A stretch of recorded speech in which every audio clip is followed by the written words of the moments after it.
Sebagai video. Ya, pada kesempatan kali ini saya akan membuatkan kalian satu jebakan catur yang super menarik, oke? Yang cukup menarik yang dinamakan Kineger Trap, oke?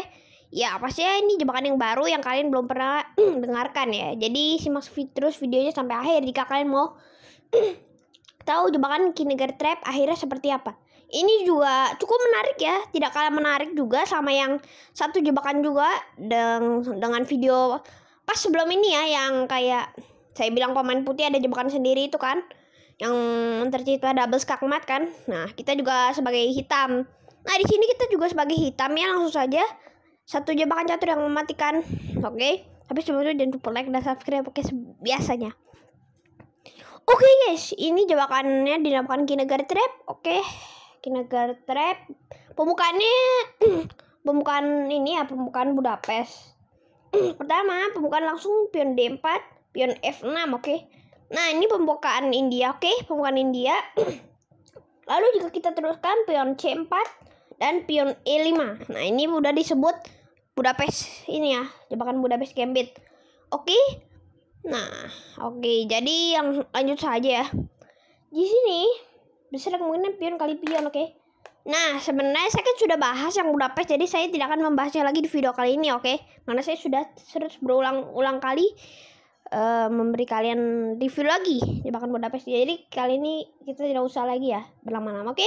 Nah, di sini jebakan Budapest kan majukan kuda ke E4 kan, menghindari serangan pion E5 musuh. Nah, di sini kita pindahkan kuda kita ke G4, guys. Ternyata ada jebakannya juga loh, guys.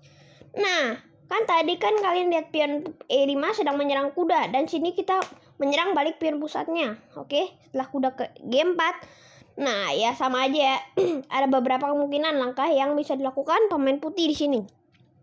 Langkah yang terbaik di sini adalah dengan menteri ke D4, tapi itu sih ya langkah yang paling tidak umum saya bilangin juga adalah dengan menteri ke D5 atau ke D4 karena mudah diserang musuh. Langkah yang ini juga pion F4 apalagi tidak mungkin karena akan mudah diserang oleh kita ya. Jadi membuka sayap raja, jadi tidak mungkin ya. Nah, langkah yang paling mungkin adalah dengan gajah ke F4 atau bahkan kuda ke F3, sama saja. Tapi di sini kita bahas saja jika gajah ke F4 karena ini adalah sama saja, oke? Nah, di sini kita majukan kuda ke C6, oke? Nah, menyerang pion E5 dua kali nih. Jadi ya angka menteri ke D5 menyelamatkan pion dua kali juga sangat tidak mungkin, oke guys, tidak mungkin, oke. Jadi ya langkah yang paling mungkin caranya adalah dengan kuda ke F3 karena pion F2 ini tidak dapat maju dua langkah untuk melindungi pion E5 karena sudah diblokir oleh gajah yang M4-nya, oke. F4, oke, di sini melihat jalur raja sedang terbuka dan gajah kita sudah kebetulan terbuka juga sama, jadi majukan saja gajah terlebih dahulu ke B4 menskak raja ya. Nah, di sini langkah yang besar dimungkinkan adalah dengan kuda menutup ke D2, oke. Nah, kenapa bisa juga kan dengan gajah ke D2, mengapa tidak? Karena kalian lihat kan gajah ini kan sedang melindungi pion E5. Jika diangkat jelas pion akan hilang, oke? Nah, ini kan kedua kuda kita menyerang pion E5, sementara pelindungnya hanyalah pion F3 putih, oke? Jadi jelas kita akan putih pikir kita akan makan, maka kita unggul pionnya, oke? Nah, jadi langkah yang besar mungkin yang dapat dilakukan di sini adalah kuda ke D2. Sebenarnya kuda C3 ini lebih bagus ya, karena mengapa? Jika kuda ke D3 maka ini akan skakmatnya. Hati-hati ya, bisa terjadi skakmat jepit, oke? Nah, saya juga lupa bilangnya ya, di jebakan ini kali ini juga akan skakmat jepit. Nih skakmat jepit, oke? Ya, skakmat jepit, oke, brilian nanti kalian lihat. Nah, di sini setelah kuda menutup ke D2, kita majukan menteri ke E7, oke guys.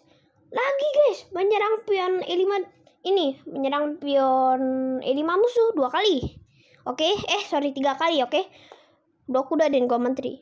Nah, di sini ya pemain musuh berarti pemain putih mikirkan bahwa pion E5 sudah tidak dapat ini lagi ya, dapat dilindungi lagi, ditambah pelindung. Jadi mereka ambil langkah yang pintar, yaitu dengan maksudnya inisiatif untuk bagi mereka yaitu pion ke A3.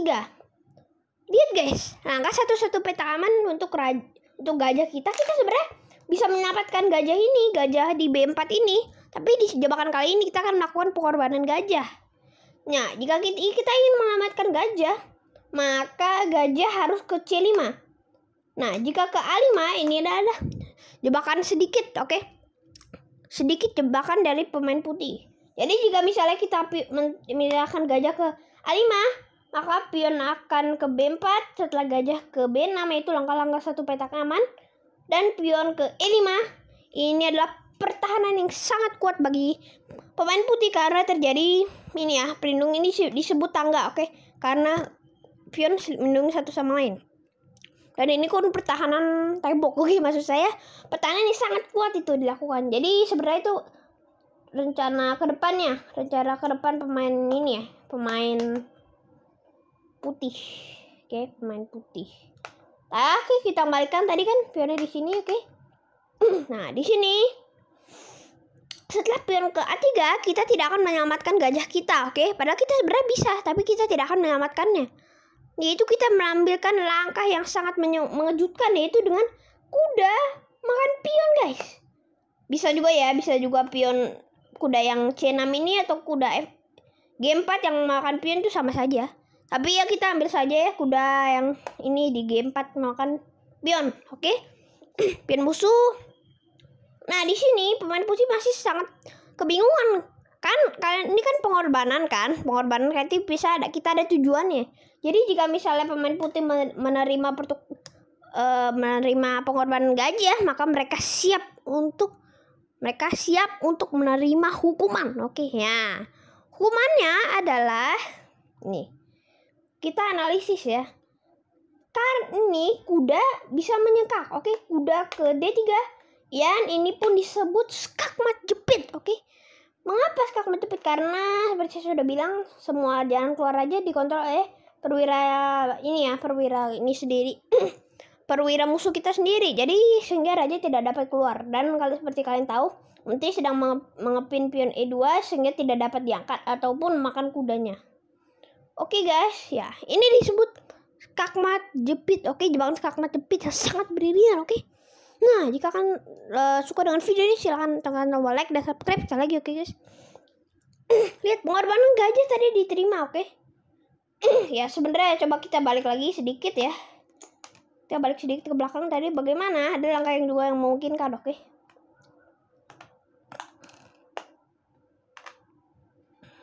Coba kita perhatiin ya.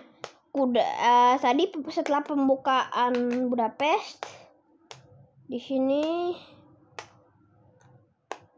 Oke, tunggu sebentar ya.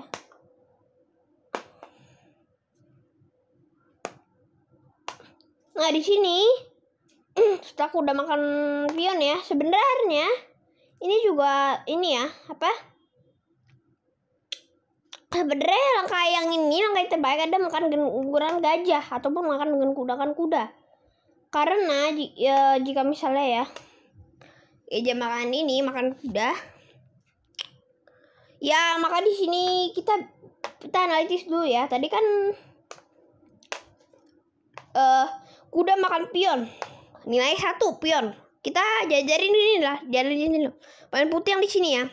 Ini pion nilai 1, oke? Jadi setelah pion makan kuda, langkah terbaik adalah dengan kuda makan kuda, sama aja. Nilainya 3. Kuda nilai 3. Di sini jika kita kuda makan kuda, nih kita sudah unggul 4. Nah, sebenarnya ya setelah pion makan gajah, maka kita rugi barang ya, rugi sedikit barang.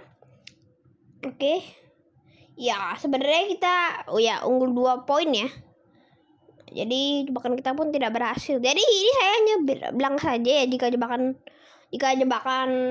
pengorbanan gajah diterima, itu langkah yang sangat logis dapat dilakukan. Ini itu bisa melakukan seperti ini, skakmat jepit ini. Jadi sungguh brilian kan jebakan ini. Jadi ini setiap jebakan itu akan berhasil jika pemain musuh tidak melakukan kesalahan. Jadi kalian hati-hati juga jika ada pengorbanan ataupun jadi jangan terkirim makan cepat-cepat. Jadi kalian harus pikirkan langkah-langkah terdepan. Oke guys ya. Oke guys, ini aja ya jebakan singkat tutorial saya. Jangan lupa like dan subscribe. Salam dari Tiduha. Oke. Selamat beraktivitas kembali.